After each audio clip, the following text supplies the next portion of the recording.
பிரதமர் மோடி 100% அமெரிக்க அதிபர் டிரம்பின் கட்டுப்பாட்டில் இருக்கிறார் என்று மக்களவை எதிர்க்கட்சித் தலைவர் ராகுல் காந்தி கடுமையாக விமர்சித்துள்ளார்.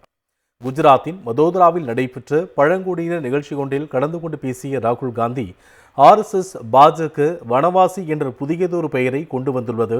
அதன் அர்த்தம் நீங்கள் காடுகளில் மட்டுமே வசிப்பவர்கள் என்பதாகும். நீங்கள் நீர், வனம், நிலம் ஆகியவற்றின் உரிமையாளர்கள் இல்லை என்பதை குறிப்பதாக கூறினார். மோடியும் பாஜகவினரும் பிர்சா முண்டா உருவ சிலை முன் கைகூப்பி நின்று கொள்வார்கள்.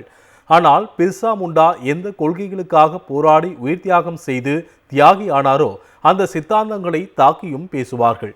தனது 25 நிமிடங்கள் மக்களவை உரையில் அமெரிக்காவுக்கு எதிராக ஒரு சொல்லை கூட பிரதமர் மோடி உச்சரிக்கவே இல்லை. இதன் மூலம் 100% டிரம்பின் கட்டுப்பாட்டில் பிரதமர் மோடி இருக்கிறார் என்பது உறுதியாகியுள்ளதாக ராகுல் காந்தி தெரிவித்துள்ளார்.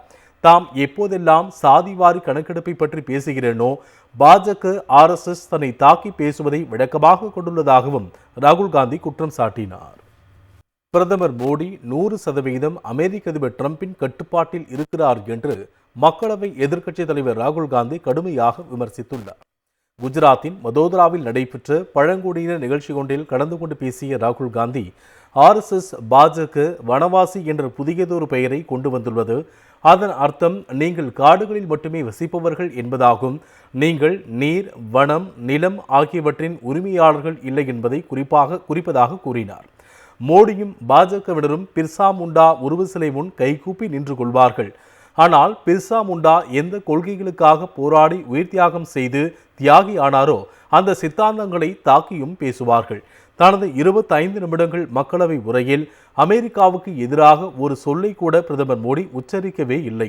இதன் மூலம் 100% டிரம்பின் கட்டுப்பாட்டில் பிரதமர் மோடி இருக்கிறார் என்பது உறுதியாகியுள்ளதாக ராகுல் காந்தி தெரிவித்துள்ளார். தாம் எப்போதெல்லாம் சாதிவாரி கணக்கெடுப்பை பற்றி பேசுகிறேனோ பாஜக RSS தன்னை தாக்கி பேசுவதை விளக்கமாக கொண்டுள்ளதாகவும் ராகுல் காந்தி குற்றம் சாட்டினார்.